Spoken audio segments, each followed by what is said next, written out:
Marion l'aimait sincèrement. Elle croyait en leurs projets, en ses promesses, en ses mots. Mais peu à peu, il a multiplié les erreurs. Pas de simple maladresse, non. De vraies erreurs qui, mises bout à bout, ont fini par briser la confiance. 1. Il a menti pour se protéger. De petits mensonges, des « ce n'est rien », des « ne t'inquiète pas ». Chaque mot creusait un fossé. Parce qu'une femme pardonne un doute, mais jamais une accumulation de mensonges. 2. Il a minimisé ses fautes. Au lieu d'assumer, il a dit « tu exagères ». Il pensait calmer les choses, mais il ne faisait qu'aggraver la douleur. Minimiser, c'est nier. Et nier, c'est détruire la crédibilité. 3. Il a cherché des excuses dans les autres. Tout le monde fait ça. C'est normal. J'étais stressé.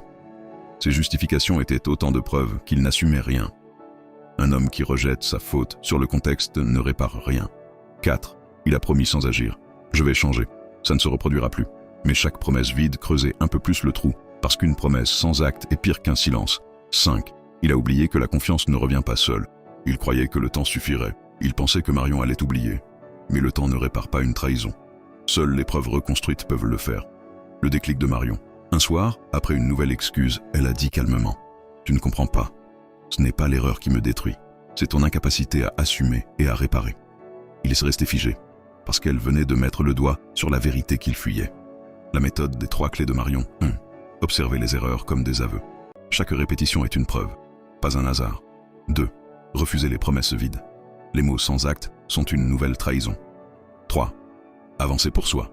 Construire sa vie sans attendre qu'il devienne l'homme qu'il prétend être. Le résultat. En posant ce cadre, Marion a brisé son confort. Il ne pouvait plus la maintenir dans l'attente avec des mots. Il devait prouver ou disparaître. Et dans les 2 cas, elle gagnait, parce qu'elle n'était plus suspendue à ses excuses. Pourquoi ce récit doit vous inspirer? Parce que beaucoup de femmes espèrent que le temps ou les promesses suffiront. Mais la vérité, c'est que la confiance détruite ne se reconstruit pas avec des « je suis désolé ». Marion n'a pas récupéré des excuses. Elle a récupéré sa dignité. Et ce jour-là, il a compris que les erreurs qu'il croyait anodines étaient en réalité des preuves irréversibles. Et vous, dites-moi en commentaire, avez-vous déjà vu ces erreurs détruire votre confiance? Et si vous voulez apprendre à transformer cette douleur en force, contactez Bacha.